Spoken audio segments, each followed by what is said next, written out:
Bienvenidos a Dirigidos, donde la fe se une con el propósito. Este es el espacio diseñado para emprendedores, empresarios y líderes cristianos que buscan dirigir, alinear y transformar sus negocios bajo los principios eternos de la palabra de Dios. Acompáñanos en cada episodio y no olvides suscribirte y activar las notificaciones para no perder ningún capítulo. Comenzamos. Desde antes que existieran nuestras empresas, nuestros ministerios, nuestras responsabilidades y nuestros nombres sobre una mesa de trabajo, ya existía el plan eterno y perfecto de Dios para la humanidad. Nada de lo que el Señor diseña para su gloria fue pensado para sostenerse únicamente sobre la fuerza o los hombros de una sola persona. Dios ha querido desde el principio manifestar su sabiduría por medio de una obra compartida, de una armonía de dones, de la unidad en medio de las diferencias, y que cada parte cumpla su función. Por eso, construir un equipo de confianza no es solamente una necesidad administrativa ni una estrategia de crecimiento, es una forma concreta de someternos al diseño del reino, reconociendo que no somos absolutos, que no somos autosuficientes y que no fuimos llamados a levantar solos aquellos que Dios quiso edificar en comunidad. Mi nombre es Patricio Jerez y te doy la bienvenida a este episodio de Dirigidos. Hoy quiero hablarle al empresario que está cansado de cargar demasiado, al líder que ha sido herido por la deslealtad, al pastor que siente que todo depende de sus fuerzas y al creyente maduro que entiende que la obra de Dios no puede avanzar sanamente cuando el alma vive encerrada por el miedo. Este episodio nace de una convicción profunda y es la de formar un equipo confiable el cual no ocurre por accidente y que no se resuelve con tener entusiasmo ni se sostiene con discursos grandilocuentes, sino que se cultiva con la verdad, fortaleciéndose con el tiempo y se protege con la integridad. Y cuando esto ocurre, la delegación deja de ser una amenaza para el liderazgo y se vuelve una expresión de sabiduría. Muchos proyectos no mueren por falta de visión, sino por falta de confianza. Es en esa verdad dolorosa pero necesaria. Hay ideas brillantes que se estancan, negocios con gran potencial que se desgastan y ministerios que pierden frescura simplemente porque quien lidera no ha podido o no ha querido rodearse de personas confiables. Y cuando habiéndose rodeado no ha sabido construir con ellas una cultura donde el peso y la carga se reparta con sabiduría. Cuando la confianza no existe, tiendes a querer revisar todo antes de. Cada tarea delegada te genera ansiedad. Cada error que sucede se siente como traición. Cada silencio parece sospechoso y cada paso nuevo requiere una energía emocional agotadora. Pero cuando la confianza sí existe, la obra respira. Y el equipo ya no se mueve por tu vigilancia habitual y establecida por el deseo de controlarlo todo, sino por la convicción de que quien fue delegado va a cumplir su función. Ya no se trabaja solo por cumplir, sino por pertenecer a ese ambiente de confianza que se ha creado. Y esa diferencia cambia por completo el ambiente y el lugar donde una idea o proyecto crece. La Escritura nos enseña que el punto de partida para reunir personas no está en la apariencia externa, sino en el corazón. Cuando Samuel llegó a la casa de Isaí, pudo haber sido impresionado por la presencia, la altura o la fuerza visible de alguno de sus hijos. Pero el Señor lo detuvo con una palabra que sigue siendo decisiva para todo líder que quiera construir bien. No mires a su parecer ni a lo grande de su estatura, porque yo lo desecho, porque Jehová no mira lo que mira el hombre, pues el hombre mira lo que está delante de sus ojos, mas Jehová mira el corazón, como lo dice 1 Samuel 16:7. Aquí hay una advertencia santa para quienes seleccionan personas. El talento muchas veces seduce, la elocuencia también convence y la capacidad técnica impresiona a las personas, pero la confianza verdadera descansa sobre lo que permanece, no solamente por lo que brilla. Cuando el corazón no es sano, el talento puede transformarse en una grieta peligrosa dentro del equipo. Por eso, antes de pensar en funciones, necesitas pensar con discernimiento, y discernir no es desconfiar de todos, sino aprender a mirar en calma, con oración y con mucha sobriedad. Hay líderes que eligen por urgencia, otros por antigüedad, otros por cercanía y otros por convivencia. Después lloran por años lo que decidieron en ese momento. La prisa casi siempre juega en contra cuando se trata de formar un equipo. Santiago escribió: y si alguno de vosotros tiene falta de sabiduría, pídala a Dios, el cual da a todos abundante y sin reproche, y le será dada. En Santiago 1:5. Esta palabra también aplica aquí. Necesitas sabiduría para identificar no solo quién puede hacer una tarea, sino quien puede cuidar una carga, guardar una visión y caminar sin doblarse cuando lleguen las pruebas. Hay personas que trabajan bien mientras todo va bien, pero el carácter real aparece cuando algo se complica, cuando alguien le corrige, cuando un proceso comienza a apretar o cuando una persona tarda más de lo esperado. Junto con el discernimiento, necesitas definir con claridad la cultura que quieres formar. Un equipo de confianza no se construye sobre supuestos y cosas al azar, sino sobre convicciones establecidas que puedes compartir. Cuando la cultura no se define, termina imponiéndose la personalidad más fuerte, la costumbre más antigua o más arraigada y a veces el hábito más desordenado. Pablo, al escribir a Tito, no dejó el liderazgo de la iglesia entregado a criterios imprecisos, sino que habló de hombres irreprensibles, sobrios, fieles y firmes en la verdad. Esto nos muestra que en toda obra seria el carácter y la cultura importan. Debes saber qué clase de ambiente estás edificando. Debes poder decir con claridad qué se honra ahí, qué se corrige, qué no se negocia y qué valores sostienen la visión cuando la emoción inicial ya pasó. Porque donde no hay claridad y siempre se está improvisando, pronto aparece la confusión. Y donde la confusión se instala, la confianza del equipo se debilita. Por eso los líderes deben tener la visión clara y no ser improvisadores o gente cambiante que una semana hace una cosa y luego a la otra lo cambia. Esto es peligroso porque el líder termina siendo peligroso por lo impulsivo y cambiante, lo cual disfraza de visión o nueva instrucción. A veces también el líder comete un error muy común. Cree que por haber encontrado personas amables ya encontró personas confiables. Pero la amabilidad y la confiabilidad no siempre son lo mismo. Una persona puede ser cordial, agradable, incluso muy querida por todos, y aún así ser informal, inconsistente o inmadura en áreas profundas. Jesús dejó una verdad muy seria cuando dijo: el que es fiel en lo muy poco, también en lo más es fiel, y el que en lo muy poco es injusto, también en lo más es injusto. En Lucas 16:10. La fidelidad no aparece de repente cuando aumentan las responsabilidades. La fidelidad ya venía caminando en lo pequeño, en lo cotidiano, en aquello que muchos consideran menor. Se ve en la puntualidad, en la manera de responder, en el cuidado de lo ajeno, en el respeto por los acuerdos, en la humildad para reconocer errores y en la constancia. Quien no ha sido fiel en lo pequeño no será estable en lo grande o en lo delegado. Aquí es donde muchos líderes necesitan sanar una forma equivocada de mirar. No todo potencial debe de recibir de inmediato una gran responsabilidad. El potencial es valioso, sí, pero debe pasar por el fuego de la prueba, del tiempo y la observación. Proverbios 14:15 dice: el simple todo lo cree, mas el avisado mira bien sus pasos. Mirar bien los pasos es una expresión de prudencia, no de rudeza.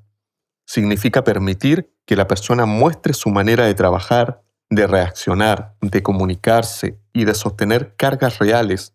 Un proyecto pequeño, una tarea concreta, una responsabilidad limitada pueden revelar muchísimo sobre una persona. En estos espacios se ve si escucha, si aprende, si avisa a tiempo, si asume, si cuida, si se excusa o si responde con la verdad. Ahora bien, seleccionar no basta después de elegir bien el trabajo de integrar. Y aquí muchos equipos fracasan porque la gente entra, pero no es realmente formada. Se les pide producir antes de comprender los procesos. Se les exige avanzar antes de mostrarles el camino. Se les exige sin haberles explicado el contexto. Esto desgasta innecesariamente creando inseguridad. La Biblia habla de los hijos de Isaacar como hombres entendidos en los tiempos, que sabían lo que Israel debía hacer. Ese tipo de entendimiento no surge por accidente. Toda persona que entra a un equipo necesita reconocer no solamente la tarea, sino el espíritu de la casa, emprendimiento o empresa. La historia del proyecto, las razones detrás de ciertas decisiones, los errores del pasado y la visión que la sostiene. Cuando entregas contexto, entregas dignidad. Cuando explicas el por qué, haces que la obediencia no sea algo mecánico, sino consistente. La transparencia entonces se vuelve una herramienta preciosa para construir confianza. No se trata de contar todo sin filtro, sino de vivir sin dobles fondos. Un equipo respira mejor cuando sabe que no está caminando entre sombras. Jesús dijo, sea vuestro hablar sí o sí y no o no, porque lo que es más de esto, de mal procede. En Mateo 5:37. Esta claridad del habla explica a la vida de un equipo es profundamente sanadora. Los acuerdos claros sanan, las expectativas claras sanan, los límites claros sanan, los roles claros sanan. Mucho del conflicto que agota a los equipos nace de la ambigüedad, de lo que se supuso y nunca se habló, de lo que uno entendió pero el otro jamás quiso decir. Por eso, la claridad es una forma de amor que cuida el corazón de todos. También es importante entender que la confianza no puede sostenerse sobre una comunicación intermitente. No basta con hablar cuando hay crisis, no basta con aparecer cuando hay que corregir. Proverbios 15:23 dice, el hombre se alegra con la respuesta de su boca y la palabra a tiempo, cuán buena es. La palabra a su tiempo sostiene, orienta, corrige y anima. Un equipo necesita ritmos fluidos de conversación. Necesita espacios donde se revisen avances, se despejen dudas, se escuchen inquietudes y se afirme lo que está haciendo bien. No se trata de llenar el calendario de reuniones, sino de abandonar a las personas al silencio, porque el silencio prolongado en contextos de presión suele llenarse con interpretaciones equivocadas. El líder que aparece solo para exigir termina asociando su presencia con tensión y vuelve a convertirse en un peligro para el equipo que está construyendo. Pero el líder que conversa, que acompaña y que habla con la verdad, construye descanso y alivio en su equipo. Hay otra dimensión que no se puede ignorar y que muchas veces define la salud verdadera del equipo: la justicia en el trato, especialmente en las áreas concretas y sensibles. Santiago escribió una advertencia severa contra quienes retienen el salario del trabajador y creen que Dios no está viendo. La forma en que se administran los recursos, se cumplen los acuerdos y se honra el esfuerzo del otro impacta profundamente en la confianza. Puede haber un discurso muy espiritual, pero si lo financiero está lleno de retraso, oscuridad o contradicción, el ambiente se erosiona. Un equipo no necesita necesariamente abundancia para estar en paz, pero sí necesita claridad, verdad y cumplimiento. Cuando alguien siente que debe estar adivinando qué pasará con sus responsabilidades o con las decisiones que le afectan, la confianza se quiebra lentamente. La justicia concreta es un acto de verdad. La Biblia muestra ejemplos hermosos de personas a quienes se les confiaron recursos porque actuaban con fidelidad. Esto revela que la transparencia no es enemiga de la confianza. Un equipo fuerte no le teme a los registros claros, a los acuerdos escritos, a los presupuestos explicados, ni a las rendiciones ordenadas.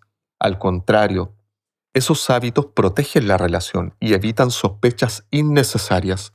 Juan escribió que el que practica la verdad viene a la luz, para que sea manifiesto que sus obras son hechas en Dios, en Juan 3:21. Qué poderoso sería que nuestros equipos pudieran vivir así, sin necesidad de esconder, de maquillar o de improvisar. Donde la luz gobierna, la paz crece. Donde la verdad es bienvenida, la desconfianza pierde todo su terreno. También la honra parece un detalle pequeño, pero sostiene cosas enormes. Romanos 12:10 nos dice, amaos los unos con los otros con amor fraternal. En cuanto a honra, prefiriéndoos los unos a los otros. En la práctica, eso significa reconocer el esfuerzo, agradecer la fidelidad, valorar lo que muchas veces pasa desapercibido. Significa no vivir como si lo bueno fuera obligación y solo lo malo necesitara atención. Un equipo en el que nunca se agradecen las cosas empieza a secarse por dentro. Un equipo en el que el esfuerzo es visto florece con otra disposición. La honra florece en el vínculo, despierta la responsabilidad y da sentido a la carga compartida entre todos.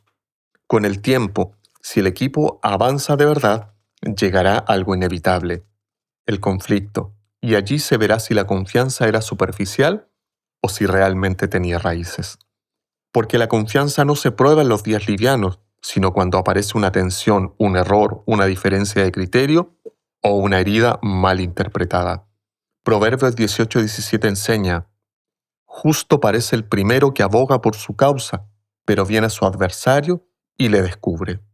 Un líder que quiere construir confianza no se deja llevar por la primera versión, no alimenta rumores, no decide desde las simpatías personales, no permite que el chisme se vuelva una cultura.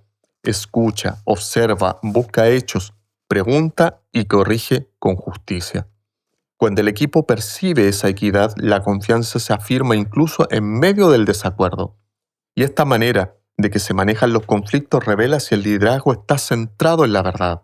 Un equipo sano no es aquel que nunca tiene diferencias, sino aquel donde las diferencias no se administran con temor, manipulación o gritos, sino con madurez. Hay líderes que, en nombre de la autoridad, aplastan y acallan cualquier voz que les incomoda, y esto pasa más seguido de lo que parece. Hay otros que por miedo a confrontar dejan que las tensiones se pudran en el silencio. Ninguno de estos dos caminos produce confianza. La Escritura nos muestra que Pablo confrontó a Pedro cuando fue necesario, no para destruirlo, sino para guardar la verdad del Evangelio. También David necesitó un Natán que lo corrigiera mostrándole su error para llevarlo a arrepentimiento. Esto nos enseña algo muy profundo. Los líderes maduros escuchan, atienden y necesitan también de retroalimentaciones de su liderazgo. No son infalibles. La responsabilidad que cargan también hace que aflorezca todo lo que llevan por dentro.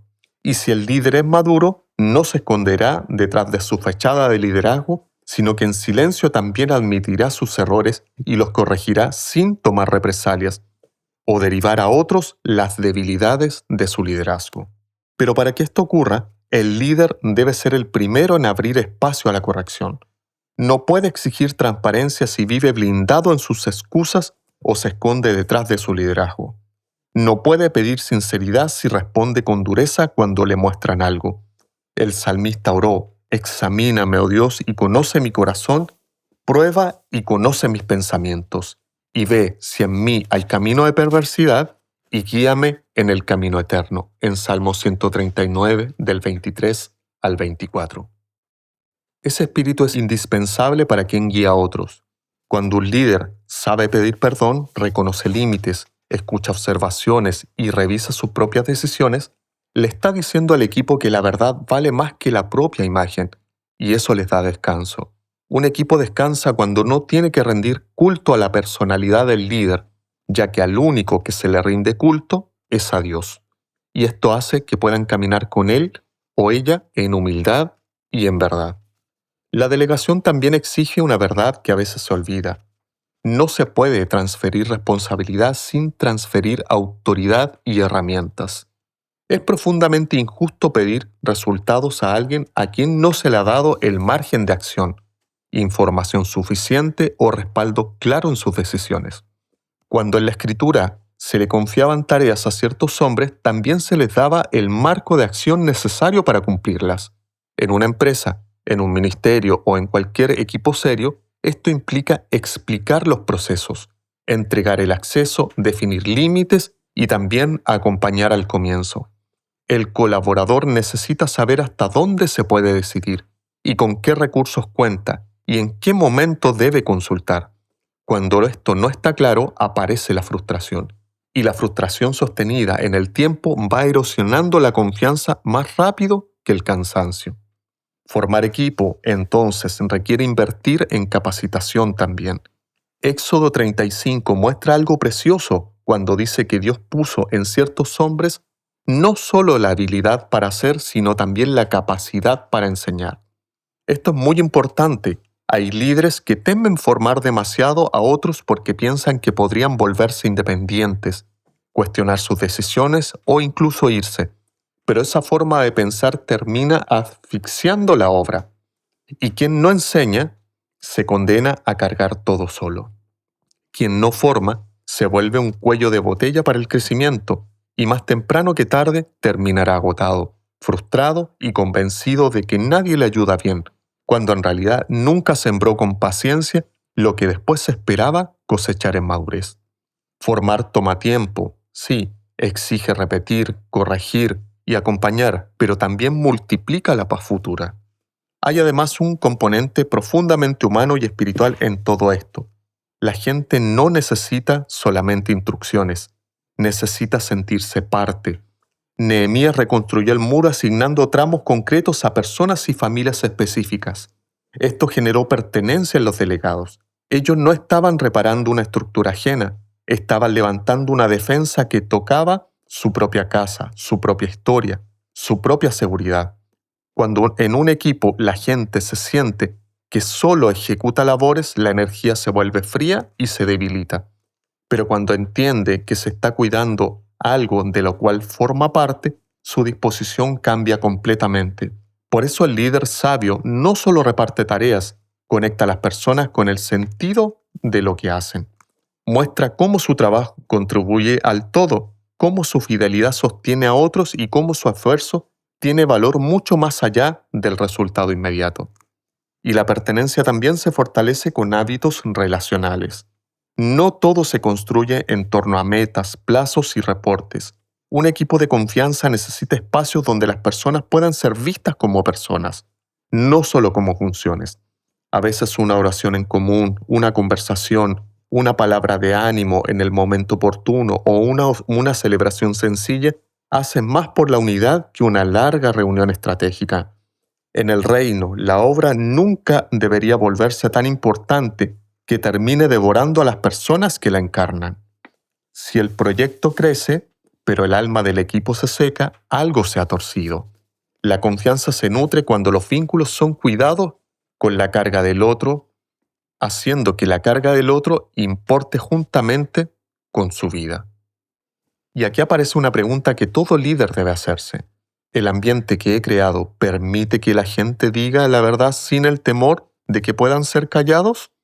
Porque si tu equipo, las personas, ocultan errores por miedo, callan observaciones por temor a tu reacción o prefieren fingir que todo está bien para evitar un conflicto, entonces la confianza aún no está madura por causa del líder. Proverbios 27:6 dice: fieles son las heridas del que ama, pero inoportunos son los besos del que aborrece. Un equipo confiable no es el que siempre está de acuerdo contigo, sino el que te ama lo suficiente como para hablar con la verdad cuando algo se está desviando. Y si para que esa verdad salga a la luz, el liderazgo debe aprender a recibirla con mansedumbre. La reacción del líder determina en gran parte la salud de la cultura que se está construyendo. Otro elemento que el tiempo vuelve ineludible, la coherencia ética fuera de la oficina, fuera del púlpito y fuera de la reunión. El equipo observa más de lo que creemos. Observa cómo hablas del ausente, cómo respondes al que te sirve, cómo tratas a tu familia, cómo reaccionas cuando algo te incomoda, cómo cumples una promesa pequeña y cómo enfrentas una pérdida o una frustración. Tito fue llamado a ser ejemplo en todo, y eso también es para nosotros. Un líder que tiene una vida fragmentada siembra inseguridad. Aunque predique bien y administre con habilidad, en cambio, un líder que busca una vida integrada, que no actúa distinto según el público, transmite mucha estabilidad. La coherencia no significa perfección, significa verdad. También arrepentimiento cuando hace falta y una dirección limpia delante de Dios. También es vital aprender a tratar el error. Los equipos donde el error es castigado con la humillación terminan creando expertos en esconder las cosas porque la gente maquilla, se justifica, transfiere culpas o actúa con pánico. Pero donde el error se enfrenta con verdad, aprendizaje y responsabilidad, el ambiente indudablemente madura. Esto no significa relativizar la falta ni quitar consecuencias cuando correspondan. Significa no destruir a la persona para corregir un proceso. Miqueas 7:8 dice: aunque caí, me levanté, aunque moré en tinieblas, Jehová será mi luz. Qué diferente sería la vida de tantos equipos si esa esperanza gobernara la corrección. Cuando alguien sabe que puede reconocer una falla sin ser aplastado, se vuelve siempre más honesto, y esa honestidad fortalece la confianza. Como líder debes aprender a trabajar con gente honesta, aunque eso signifique que tu liderazgo se ponga constantemente a prueba. Construir confianza también es mirar a las personas con ojos de esperanza. El ángel llamó a Gedeón varón esforzado y valiente, cuando todavía estaba escondido, reducido por el temor y la pequeñez con la que se veía a sí mismo. A veces formar un equipo es esto: ver en alguien una posibilidad que aún no ha florecido del todo. Es acompañar procesos, afirmar identidades, dar oportunidades y hablar vida donde otros solo vieron muchas limitaciones. Cuando una persona se siente vista de esta manera, algo se endereza por dentro y muchas veces, bajo ese trato, comienza a emerger la madurez que el líder había percibido en la oración. Eso sí, la esperanza en las personas jamás debe confundirse con ingenuidad. Creer en el potencial del otro no significa ignorar señales serias, excusar patrones dañinos o negar la evidencia cuando alguien persiste en la deshonestidad. La confianza se construye con gracia, pero también con límites claros. El amor que no pone límites termina dañándolos a todos. Proverbios nos recuerda que es mejor lo manifiesto que el amor oculto, y esto aplica aquí. Debe haber conversaciones directas cuando hace falta, acuerdos, consecuencias conocidas y un marco que proteja al equipo de la ambigüedad. Los límites sanos ordenan las relaciones, y un equipo ordenado puede respirar mejor porque sabe dónde pisa, sabe dónde esperar y cómo actuar cuando algo se desvía. A medida que la obra crece, se vuelve necesario fortalecer sistemas. Esto puede sonar frío, pero no lo es. De hecho, el orden bien entendido protege las relaciones. Cuando todo queda en la memoria o en la improvisación o en acuerdos informales, el desgaste aumenta y se vuelve un caos. Los procesos claros, los registros sencillos, las revisiones periódicas y los canales bien definidos ayudan a que la confianza no dependa solamente de la cercanía emocional, sino también de una estructura sana. Dios no es Dios de confusión y el orden mantiene de forma sana la cultura de la organización u obra. Hay equipos que se aman mucho, pero se desgastan por la falta de orden. El desafío del liderazgo cristiano es unir ambas cosas, la estructura con claridad, orden y cuidado de las personas. Ahora quiero hablarte a ti, que estás escuchando, que quizás has sido herido como líder o delegado. Tal vez abriste la puerta de tu proyecto, entregaste espacios de confianza, compartiste carga y al final alguien te decepcionó. Quizás fuiste traicionado, malinterpretado, expuesto o abandonado en un momento clave de tu vida y se generó un dolor profundo que quizás aún no ha sido sanado. Si ese dolor ha golpeado tu corazón, no quiero tratarlo a la ligera. Eso duele de verdad. Y muchas veces después de experiencias así, se levanta una defensa que dice nunca más confiar tanto, nunca más abrir el corazón, nunca más entregar una responsabilidad importante. Pero si ese nunca más gobierna tu interior, tu liderazgo empezará a endurecerse. Y un liderazgo endurecido puede seguir funcionando, pero deja de reflejar con belleza el carácter de Cristo. Jesús fue traicionado y aún así siguió formando hombres. Fue negado y aún así restauró. Esa gracia no nos llama a ser ingenuos, pero sí a no permitir que el dolor nos robe el diseño de Dios. A otros les pasa algo distinto. No es que hayan sido heridos de forma directa, sino que les cuesta delegar porque aman tanto la excelencia que se sienten que nadie hará cosas como las hacen ellos. Y en parte puede ser cierto. Tal vez nadie lo hará exactamente como tú, pero esa no siempre es la medida correcta. La pregunta no es si otro lo hará idéntico, sino si puede hacerlo fielmente dentro de un proceso formativo, con el mismo espíritu y con un estándar sano. Si esperas clonarte, vivirás agotado. Si aprendes a formar, corregir, revisar y soltar de a poco, descubrirás que la excelencia no nace del control absoluto, sino de la multiplicación. El control agota al líder y vuelve infantil al equipo. La formación los fortalece a todos. Hay algo más que quiero dejar sembrado en tu corazón. La confianza no se impone por jerarquía, ni por cargo, ni por años de experiencia. Se construye en coherencia, con verdad y con servicio. Si deseas que tu equipo sea transparente contigo, pregúntate primero si tú has sido transparente con ellos. Si deseas lealtad, piensa si tú has sido honroso y leal.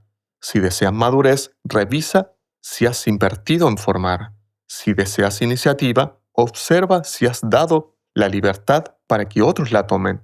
La Escritura dice, sé ejemplo en los creyentes en palabra, conducta, amor, espíritu, fe y pureza, en 1 Timoteo 4:12. Ese llamado es la base de una confianza duradera. Por eso, construir un equipo confiable no consiste solo en encontrar personas correctas, sino en convertirte tú mismo en el líder correcto y digno de confianza. Esa es la parte más profunda y a veces la más incómoda, porque es más fácil buscar fallas afuera que revisar el propio corazón. Pero en el reino siempre empieza por dentro, empieza por la humildad de reconocer donde el temor te ha vuelto controlador, donde las heridas te han vuelto frío, donde la prisa se ha vuelto superficial, donde el orgullo te ha hecho creer que nadie más está a tu altura y donde la falta de claridad ha provocado confusiones que luego terminaste atribuyendo a otros. Cuando el líder se deja tratar por Dios, el ambiente entero y la cultura cambian. No dejes de cerrar ciclos con gratitud hacia tu equipo. Esto parece pequeño, pero es profundamente importante. No pases de una meta a otra como si nada hubiese ocurrido. Detente, mira el camino recorrido, reconoce el esfuerzo de las personas, nombra los aprendizajes, celebra los frutos y también las lágrimas que costó cada proceso. El Salmo 126 dice, irá andando y llorando el que lleva la preciosa semilla, mas volverá a venir con regocijo trayendo sus gavillas. Hay equipos que necesitan volver a escuchar que no todo fue en vano, que hubo semilla, que hubo crecimiento, que valió la pena. La memoria compartida de la cosecha fortalece el ánimo para la siguiente siembra. Al final, construir un equipo de confianza es una obra espiritual, humana y profundamente práctica. Requiere mucho discernimiento para elegir, paciencia para formarlos, firmeza para corregir con la verdad y misericordia y justicia para ordenar, ternura para pastorear y humildad para dejarse examinar por Dios en cada etapa del proceso. Requiere aceptar que no fuiste llamado a hacerlo todo, que no honras a Dios agotándote por miedo a no delegar y que la obra madura cuando otros también crecen, quizás más que tú. Mi oración por ti es que el Señor te conceda colaboradores fieles, te sane de las heridas que aún te vuelven desconfiado y te dé la gracia de edificar una casa donde la verdad, la honra y la fidelidad se vuelvan parte del aire que se respira. Bendiciones y hasta el próximo episodio. Gracias por acompañarnos en Dirigidos, donde la fe se une con el propósito. Si este contenido fue de bendición para ti, suscríbete a nuestro canal y en todas nuestras redes. También compártelo para inspirar a otros. Nos vemos en el próximo episodio.